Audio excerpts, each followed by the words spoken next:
So hello यार, कैसे हो आप सभी। ये हमारी 12th ऑर्गेनिक केमिस्ट्री की हमारी जो 14 वीडियोस की जो सीरीज़ है उसकी ये फर्स्ट वीडियो है।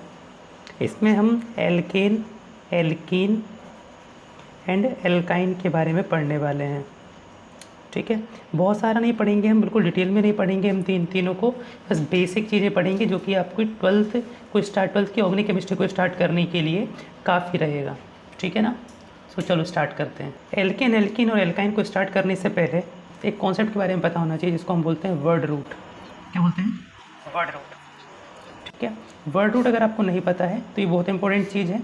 इसके बिना आप ऑर्गेनिक केमिस्ट्री पढ़ ही नहीं सकते हो, है ना। मतलब केमिकल्स, ऑर्गेनिक कंपाउंड्स के बारे में पढ़ ही नहीं सकते हो।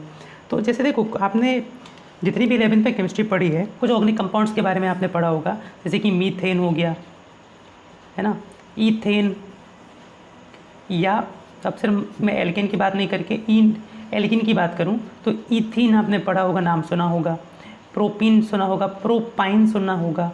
तो यहाँ पे आप देख पा रहे हो कि इसमें तो एन आ रहा है लास्ट में, इसमें ईन आ रहा है लास्ट में, यहाँ पे आयन आ रहा है लास्ट में, लेकिन जो यहाँ पे प्रीफिक्स जुड़ रहा है, अगर आप यहाँ अच्छे से देखो, जो प्रीफिक्स जुड़ रहा है मैथ, यहाँ पे एथ, यहाँ पे भी एथ है, यहाँ पे प्रोप है। तो ये जो स्टार्टिंग के जो वर्ड होते हैं, जो प्रीफिक्स जुड़ रहे हैं, इनको हम बोलते हैं क्या? Word root. क्या बोलते हैं? वर्ड रूट बोलते हैं। ठीक है, तो वर्ड रूट क्या होते हैं तो मैं आपको उसकी डेफिनेशन बता देता हूँ। Number of carbon atom in parent chain, मतलब पेरेंट चेन में जितने भी नंबर ऑफ कार्बन एटम रहेंगे वही डिसाइड करेंगे कि वर्ड रूट क्या होगा। ठीक है, जैसे कि फॉर एग्जाम्पल हमारे पास है C2H6, ये ईथेन का फॉर्मूला हो गया। तो यहाँ पे आप देख पा रहे हो कि हमारे पास नंबर ऑफ कार्बन एटम्स कितने हैं? 2 हैं। तो इसके लिए यहाँ पे वर्ड रूट कौन सा यूज़ होता है? एथ यूज़ होता है। ऑर्गेनिक कंपाउंड्स बहुत सारे हैं तो वर्ड रूट भी बहुत सारे होंगे, लेकिन आपको लगभग 10 आपको लर्न करने पड़ेंगे, और 10 में से भी अगर आपको नहीं हो पा रहा है तो एटलीस्ट 6 तो आपको लर्न करने पड़ेंगे। अगर किसी भी चेन में 1 कार्बन है तो उसका वर्ड रूट हो जाएगा मैथ। जैसे हम CH4 बोलते हैं तो मीथेन बोलते हैं उसको।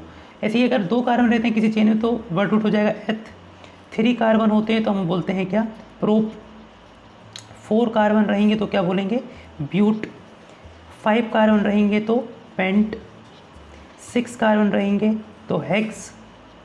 7 कार्बन रहेंगे तो हेप्ट। 8 कार्बन रहेंगे तो ऑक्ट। 9 कार्बन रहेंगे तो नोन, और 10 कार्बन अगर होते हैं तो हम उसको बोलते हैं डेक।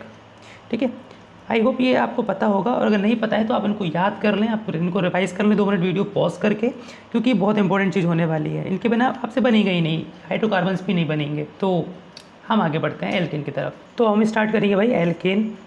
एल्केन में अगर इसकी डेफिनेशन की बात करें तो इन कंपाउंड्स में क्या होता है? कार्बन एटम के बीच में सिंगल बॉन्ड होता है। क्या होता है? सिंगल बॉन्डेड, मतलब कि जो कार्बन एटम होता है वो हर जगह से सिंगल बॉन्डेड होता है। अगर हम एग्जाम्पल की बात करें, जैसे कि पहला एग्जाम्पल, जो सबसे सिंपल एग्जाम्पल है मीथेन का।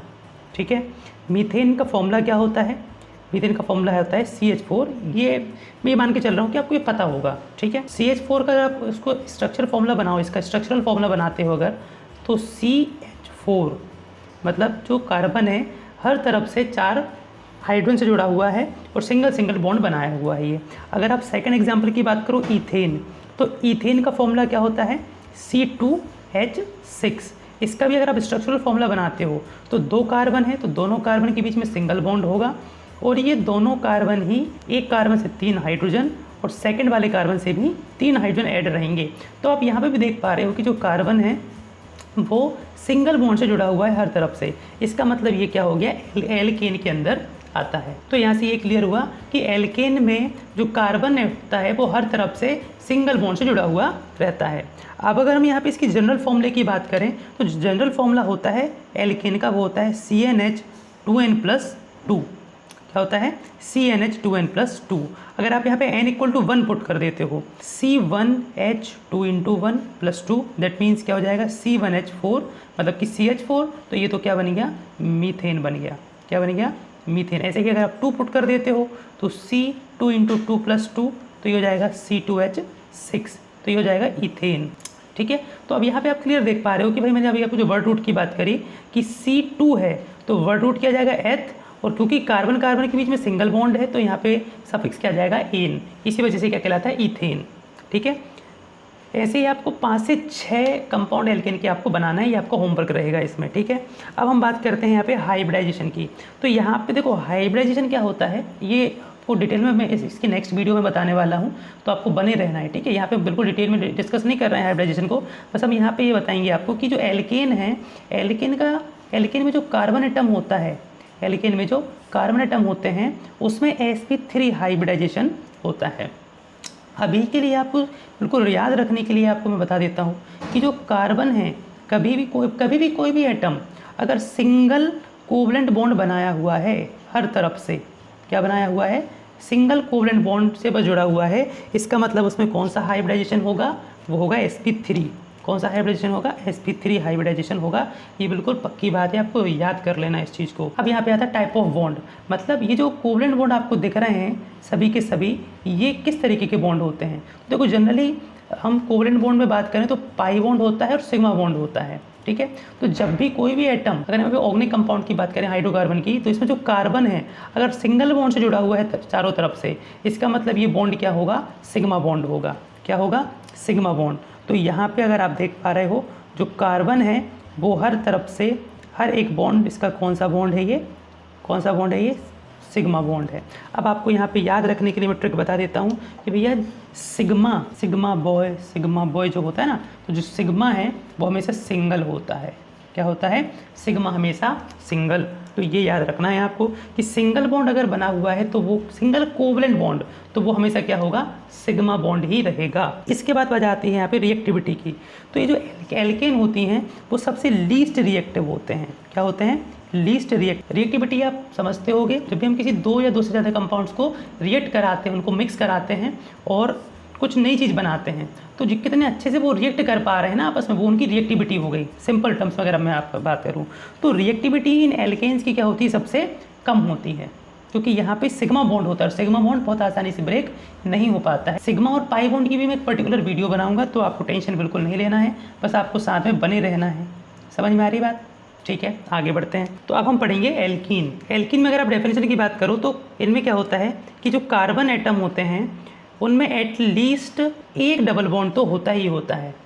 तो एल्कीन क्या रहेंगी, देखो सिंगल हो सकता है, सिंगल बॉन्ड तो हो ही उनमें, मतलब कार्बन एटम्स के बीच में सिंगल बॉन्ड भी हो, कम से कम एक डबल बॉन्ड तो रहेगा ही रहेगा। एग्जाम्पल की बात करते हैं, देखो मीथेन जो हमारे पास था एल्कीन में, उसका मीथेन कभी नहीं बनता है, तो उसका मीथेन कभी नहीं बनता है क्योंकि इसमें सिंगल बॉन्ड ही होते हैं, क्योंकि मीथेन में एक ही कार्बन होता है। एल्कीन के बनने की कंडीशन क्या है, कार्बन कार्बन के बीच में एटलीस्ट एक डबल बॉन्ड होना चाहिए, ठीक है।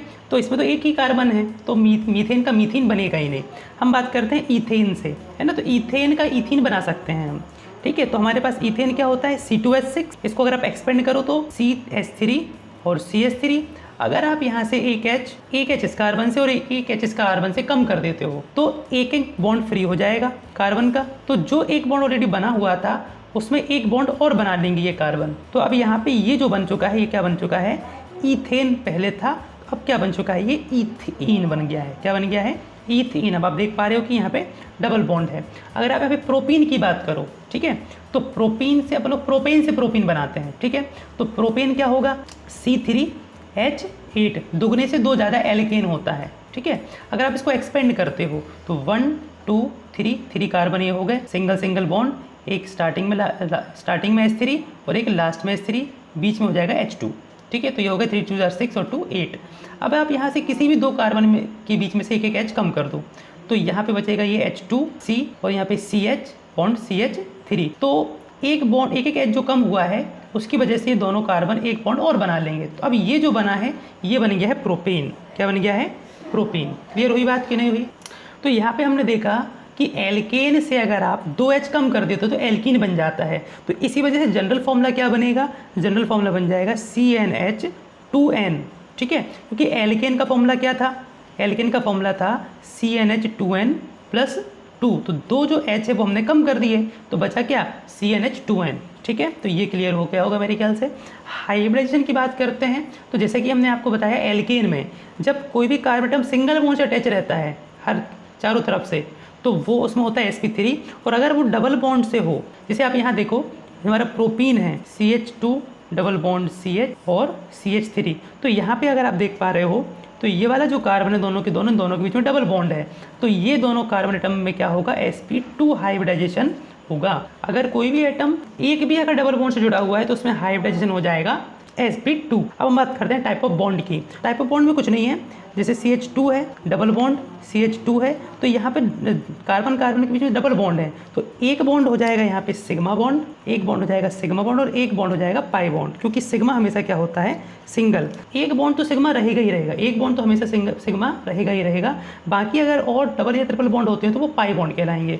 सिग्मा पाई बॉन्ड क्या होते हैं नेक्स्ट वीडियो में बताने वाला हूँ, आप बिल्कुल बने रहना है। अब रिएक्टिविटी की बात करेंगे तो जो एल्केन है, एल्कीन जो है वो सबसे ज़्यादा रिएक्टिव होते हैं, मोस्ट रिएक्टिव इन तीनों में से होते हैं। ठीक है, आगे बढ़ते हैं। तो अब हम पढ़ेंगे भाई एल्काइन के बारे में। आई होप आपको समझ में आ रहा होगा, तो आप सब्सक्राइब कर सकते हो, नहीं आ रहा है तो कमेंट कर सकते हो भाई क्या समझ में नहीं आ रहा है, ठीक है ना। डेफिनेशन, एल्काइन में क्या होता है कि जो कार्बन एटम होता है वो कम से कम एटलीस्ट एक ट्रिपल बॉन्ड तो इसमें होना ही चाहिए, तो वो क्या कहलाएगी, एल्काइन कहलाएगी। फॉर एग्जाम्पल हम क्या करते हैं, एल्केन एल्कीन फिर एल्काइन बनाते हैं। तो सबसे पहला एग्जाम्पल हम लेते हैं क्या, इथेन। तो CH3 बॉन्ड CH3, एक H आपने कम किया तो CH2 डबल बॉन्ड CH2, एक H आप और कम कर दो दोनों कार्बन में, तो अब क्या हो जाएगा, CH ट्रिपल बॉन्ड CH। तो ये जो बना है ना हमारा थर्ड कंपाउंड, ये कहलाएगा इथाइन। क्या कहलाएगा, इथाइन। तो यहाँ पे दो कार्बन है तो वर्ड रूट आ जाएगा एथ, और क्योंकि ट्रिपल बॉन्ड आ गया है तो सफिक्स आ जाएगा आइन, तो इसी वजह से ये क्या कहला जाएगा, इथाइन। क्लियर बात हो गई। जनरल फॉर्मूला कैसे बनेगा, हमने एल्केन का फॉर्मूला पढ़ा CnH2n+2, 2H अगर हम कम कर देते हैं तो CnH2n। अब यहाँ से 2H और कम कर दो, लेकिन ये 2 नहीं करना, ये तो मल्टीप्लाई वाला है तो माइनस करना पड़ता है हमको 2, तो यहाँ पे आ जाएगा CnH2n-2। तो ये जनरल फॉर्मूला बन गया हमारा एल्काइन का। हाइब्रिडाइजेशन की बात करें तो आप यहाँ से आपको क्लियर तो हो गया होगा कि भाई सिंगल बॉन्ड से अगर कार्बन जुड़ा रहता है तो sp3, अगर एक भी डबल बॉन्ड से जुड़ा है तो sp2, और अगर एक भी ट्रिपल बॉन्ड से जुड़ा हुआ है तो इसमें हाइब्रिडाइजेशन हो जाएगा sp3। अगर हम यहाँ पे टाइप ऑफ बॉन्ड की बात करें तो एक एग्जाम्पल देखते हैं, जैसे ये वाला एग्जाम्पल लेते हैं हम, CH ट्रिपल बॉन्ड CH। तो अगर आप यहाँ देखो अच्छे से तो ये जो सिंगल बॉन्ड है तो ये तो सिग्मा हो जाएगा, क्योंकि सिग्मा हमेशा सिंगल होता है। ये जो 3 बॉन्ड है इनमें से भी एक जो सिंगल बॉन्ड है वो क्या हो जाएगा, सिग्मा, तो हम बीच वाला बॉन्ड ले लेते हैं सिग्मा। अब जो बचे बाकी 2 बॉन्ड ये हो जाएंगे पाई बॉन्ड। बिल्कुल सही बात, समझ में आया कि नहीं आया, सिग्मा हमेशा सिंगल, बाकी जो बचते हैं वो पाई बॉन्ड। रिएक्टिविटी आ जाएगा तो भैया यहाँ पे जो एल्काइन होते हैं वो थोड़े से लेस रिएक्टिव होते हैं, ये एल्केन से तो ज़्यादा रिएक्टिव होते हैं, लेकिन एल्कीन से थोड़ा कम रिएक्टिव होते हैं। तो आई होप आपको समझ में आया होगा भाई। नेक्स्ट वीडियो हम पाई बॉन्ड और सिग्मा बॉन्ड के बारे में रखने वाले हैं, डिटेल में पढ़ेंगे, तो आपको चैनल पर बने रहना है, बिल्कुल डिटेल में पढ़ने वाले, टेंशन नहीं लेना है। चैनल को आप सब्सक्राइब कर सकते हो भाई, अगर आपको आपके बेसिक क्लियर करने हैं तो। ठीक है, मिलते हैं नेक्स्ट वीडियो में, बाय बाय।